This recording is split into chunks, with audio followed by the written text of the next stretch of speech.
Assalamualaikum warahmatullahi wabarakatuh.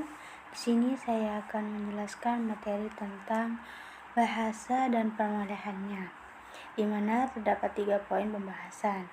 Poin pertama yaitu pemerolehan bahasa manusia, yang kedua yaitu pemerolehan bahasa behavioristik, yang ketiga pembahasan pemerolehan bahasa kognitivistik. Jadi pada poin pertama ada pemerolehan bahasa manusia, di mana pemerolehan bahasa merupakan proses alami yang terjadi saat seseorang belajar bahasa ibu tanpa pembelajaran formal. Sebaliknya,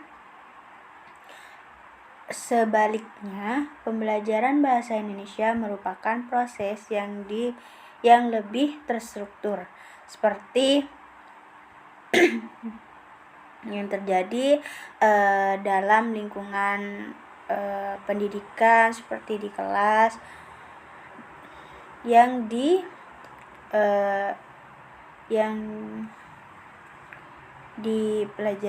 diberikan oleh guru.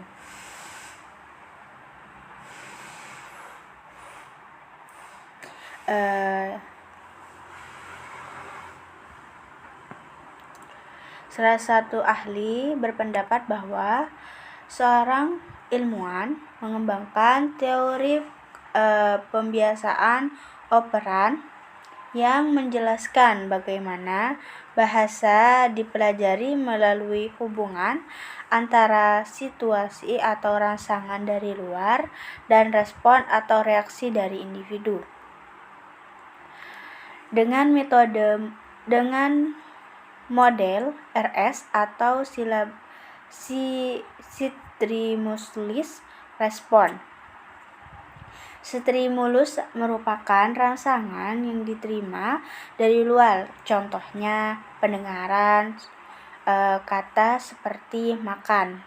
Sedangkan respon merupakan reaksi individu terhadap rangsangan tersebut. Contohnya, anak menjawab makan atau menunjukkan ke arah meja makan. Jadi proses ini harus dilakukan secara berulang-ulang agar anak dapat memahami bahasa tersebut secara alami. Contoh selanjutnya yaitu tahap pemerolehan bahasa. Tahap pertama yaitu tangisan bayi. Nah, ketika bayi baru lahir, ia menangis sebagai cara untuk berkomunikasi, seperti memberitahu kebutuhan atau ketidaknyamanan. Contohnya menangis saat lapar atau merasa tidak nyaman. Kedua yaitu menegur. Pada usia 6 minggu, bayi akan mulai mengeluarkan suara mendengkur. Sebagai latihan alat ucap, ini membantu bayi mempersiapkan diri untuk mengucapkan kata-kata nantinya. Kemudian ketiga yaitu membedakan suara. Pada usia 3 bulan, bayi mulai bisa mengenali suara ibunya dan membedakan dengan suara orang lain. Hal ini membantu bayi merasa lebih aman dan koneksi dengan ibunya. Selanjutnya yaitu keempat, bapping. Pada usia 6-5 bulan, bayi mulai mengoceh dengan suara seperti baba, dada, papa, atau memiliki arti tertentu. Ini merupakan bagian dari perkembangan kemampuan berbicara. Kemudian yang kelima ada kata pertama. Kata pertama pada usia 1 tahun, bayi mulai mengucapkan kata-kata pertama seperti mama, apa-apa. Kemudian pada tahun kedua bayi mulai menyusun kalimat sederhana seperti mama makan, mama minum, dan lain sebagainya. Yang keenam yaitu konstruktur kalimat. Pada usia 3 tahun, anak mulai dapat menyusun kalimat dengan kata kerja yang benar. Seperti saya mau main bola, saya pengen makan, saya pengen bermain, dan lain sebagainya. Kemudian ketujuh, kalimat kompleks. Pada usia 4-5 tahun, anak sudah bisa menggunakan kalimat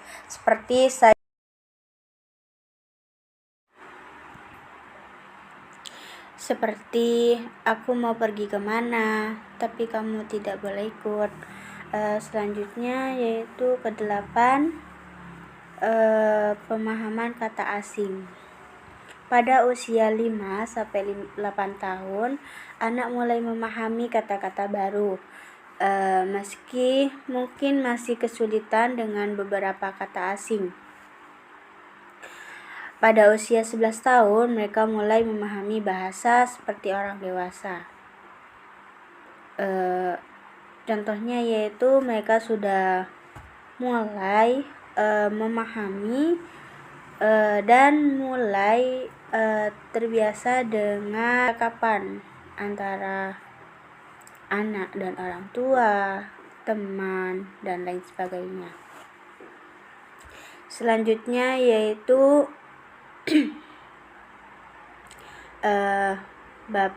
poin kedua yaitu pemerolehan bahasa behaviorisme. Pada kaum behavioristik ini terdapat bahwa anak belajar bahasa melalui rangsangan dari lingkungan sekitar dan respon yang diberikan terhadap rangsangan tersebut. Menurut pandangan para ahli, anak tidak menguasai bahasa secara abstrak, akan tetapi lebih kepada meniru atau merespon apa yang mereka dengar dari orang-orang yang di sekitarnya. Mereka belajar berbicara berdasarkan contoh yang diberikan oleh orang tua, pengasuh, baik itu orang lain. Kemudian terdapat prinsip SR, di mana prinsip stimulus respon menjelaskan bahwa ketika anak menerima rangsangan stimulus dari lingkungan seperti mendengarkan kata tertentu, mereka akan memberikan respon seperti mengucapkan kata tersebut. Jika respon anak diperkuat, semisal dengan pujian dan perhatian dari orang tua, maka akan memunculkan kemampuan bahasa anak semakin berkembang dan semakin berlanjut. Selanjutnya yaitu pemulihan bahasa kognitivistik. Perkembangan bahasa pada anak sangat dipengaruhi oleh perkembangan sosial dan kognitif mereka. Dalam pandangan behavioristik, bahasa perkembangan melalui pengamatan maupun peniruan dari lingkungan sekitar seperti orang tua, pengasuh. Anak belajar berbicara dengan menirukan kata-kata dan kalimat yang didengarnya. Contohnya, seorang anak melihat ibunya mengucapkan makan. Kemudian anak itu meniru kata tersebut ketika ia merasa lapar. Selanjutnya yaitu sedangkan dalam pandangan kognitifistik, perkembangan bahasa berkaitan dengan pemahaman anak tentang dunia di sekitarnya dan bagaimana mereka menghubungkan kata dengan objek atau konsep. Kemampuan berpikir dan memahami hal-hal abstrak mempengaruhi bagaimana anak mengembangkan kemampuan berbahasanya. Contohnya, seorang anak yang memahami konsep makanan mungkin menyebutkan nama-nama makanan tertentu seperti ketika sedang menggunakan kata apel ataupun roti. Setelah mereka memahami apa itu makanan. Kemudian perkembangan sosial juga sangat penting karena anak berbahasa melalui interaksi dengan orang-orang lain. Semisal mereka belajar cara berbicara dalam konteks sosial. Contohnya meminta sesuatu dengan sopan atau berbicara dengan teman sebayanya.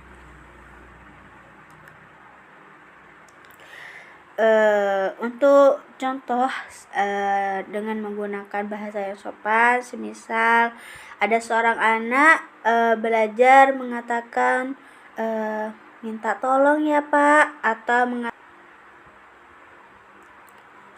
mungkin itu saja pembahasan.